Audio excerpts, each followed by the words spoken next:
بسم اللہ الرحمن الرحیم۔ سیرت نبی پاک صلی اللہ علیہ وسلم۔ وفات کے وقت سیدنا آمنہ کے اشعار۔ اے معصوم بچے، اللہ تعالیٰ تجھے بے پناہ برکتیں عطا فرمائے۔ اے اس عبداللہ کے بیٹے جو ذبح ہونے سے محفوظ ہو، جو بڑے علم والے بادشاہ اللہ کی مدد سے بچا، جس کے بدلے میں برا ڈالا گیا، جس کے فدیے میں 100 اونٹ قربان کیے گئے۔ اگر وہ صحیح جو مجھے خواب میں دکھایا گیا تو تجھ کو تمام انسانوں کی ہدایت کے لیے بھیجا جائے گا۔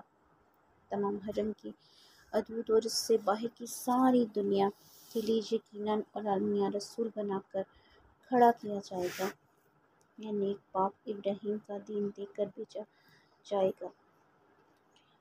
اللہ تجھے بتوں سے دور رکھے تاکہ تو حرام باندھ کر کبھی ان کے نزدیک بھی نہ جا سکے۔ اس کے بعد سیدنا آمنہ نے کہا، ہر زندہ مرنے والے، ہر نیا پرانا ہونے والے، ہر کثیر کے پناہ، ہر مرے ہوں اور ذکر خیر باقی رہنے والے، یقیناً میں نے بہترین اور اچھی چیز دنیا میں چھوڑی ہے، میں نے پاک بچہ جنا۔ پھر سیدنا آمنہ وفات پا گئی۔ خالد، سیدنا آمنہ کی ان باتوں سے معلوم ہوتا ہے کہ وہ اللہ کی توحید کو مانتی تھی اور بتوں کے نزدیک جانے کو برا سمجھتی تھی، اسی لیے انہوں نے اللہ سے دعا مانگی اور ان کے لگتے جگر کو بتوں سے دور رکھے۔ نبوت کا مطلب بھی سمجھتی تھی، اس لیے انہوں نے اپنے اشعار میں اپنے پاک بیٹے کو مخاطب کر کے کہا کہ تجھ کو ساری دنیا کی ہدایت کے لیے بھیجا جائے گا۔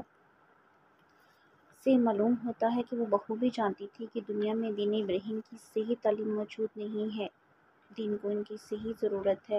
وہ یہ بھی یقین رکھتی تھی کہ ان کا پاک بیٹا اللہ کی طرف سے دین ابراہیم لے کر آئے گا۔ دادا جان خالد بیٹے، تم کو آفرین ہے، تم تو بڑے سمجھدار بیٹے ہو، تم نے بڑی قیمتی باتیں سمجھی۔ اللہ تعالیٰ تم سب کو اسی طرح گہری سمجھ عطا کرے۔ بات یہ ہے کہ رسول پاک کا نور نبی پاک صلی اللہ علیہ وسلم جس زمانے میں پیدا ہوئے، دین ابراہیم مٹ چکا تھا۔